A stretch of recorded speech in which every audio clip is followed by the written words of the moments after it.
Assalamualaikum warahmatullahi wabarakatuh. Konselor Islami berbasis Al-Quran dan Sunnah. Apa sih konselor Islami atau konseling Islami? Kita lihat selanjutnya.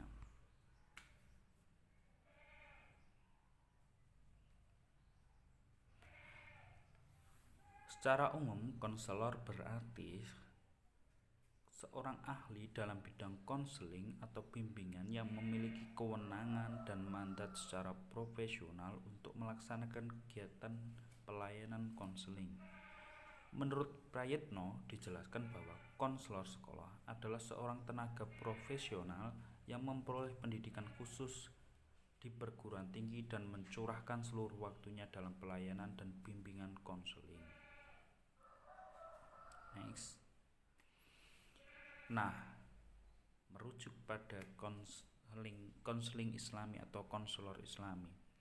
Konselor Islami yaitu seorang ahli yang memiliki kemampuan untuk melakukan konsultasi, bimbingan, konseling berdasarkan standar profesi yang dalam tugasnya ia membantu klien dengan memperhatikan nilai-nilai dan moralitas Islam atau Islami secara ia mampu menjadi teladan yang baik bagi kliennya.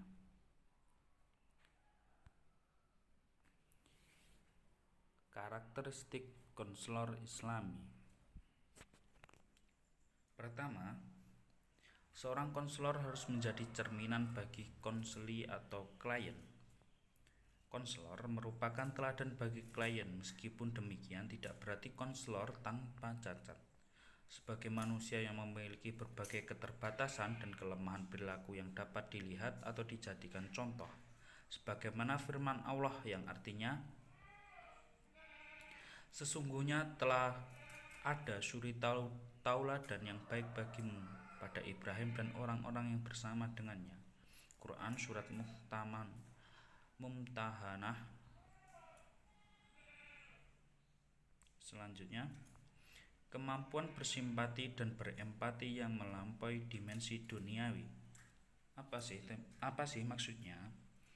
Begini, konselor muslim tentu memiliki sisi yang berbeda dengan sisi konselor pada umumnya. Perbedaan tersebut terletak pada sisi spirit dan motivasi yang diberikan kepada klien. Konselor perlu mengembangkan rasa iba kasih sayang batas bingkai profesi, sedangkan konselor Islami merupakan pengembangan semangat belas kasih yang berdimensi ukhrawi atau keagamaan dengan spirit dan religius. Selanjutnya, menjadikan konseling sebagai awal keinginan bertaubat yang melegakan. Bagaimana konselor muslim tentu akan memberi bimbingan berdasarkan fikrah Islamiyah atau berdasarkan pemikiran-pemikiran Islami yang paling sesuai dengan derajat kasus dan derajat halal, mandub, mubah, makruh, dan haram yang dihadapi oleh klien. Selanjutnya, motivasi konselor.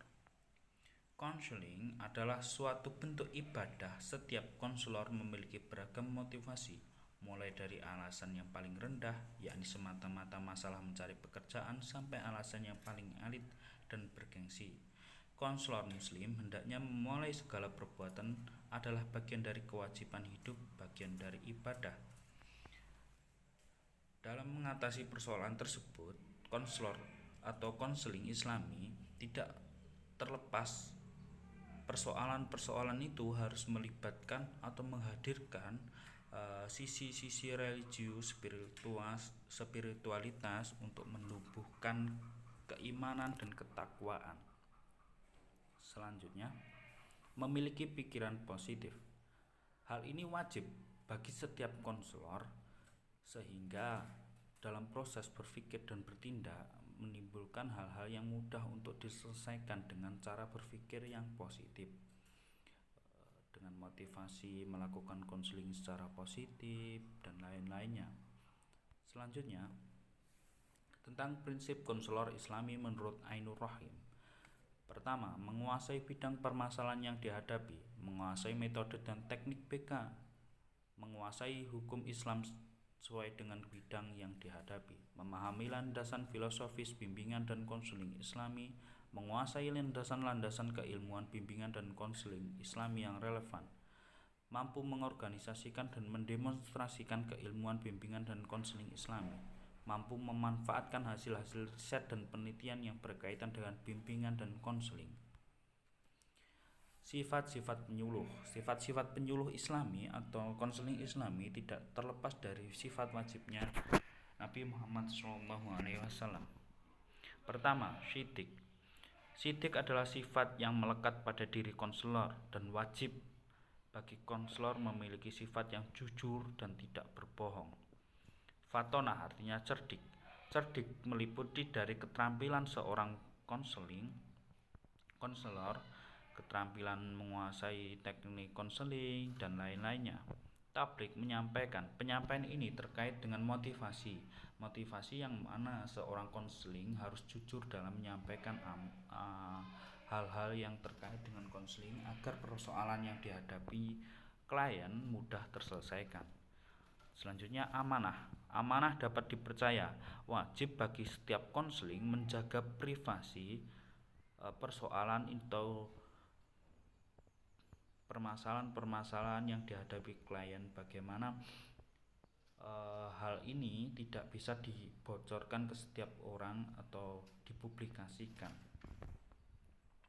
Terima kasih, sekian. Wassalamualaikum warahmatullahi wabarakatuh.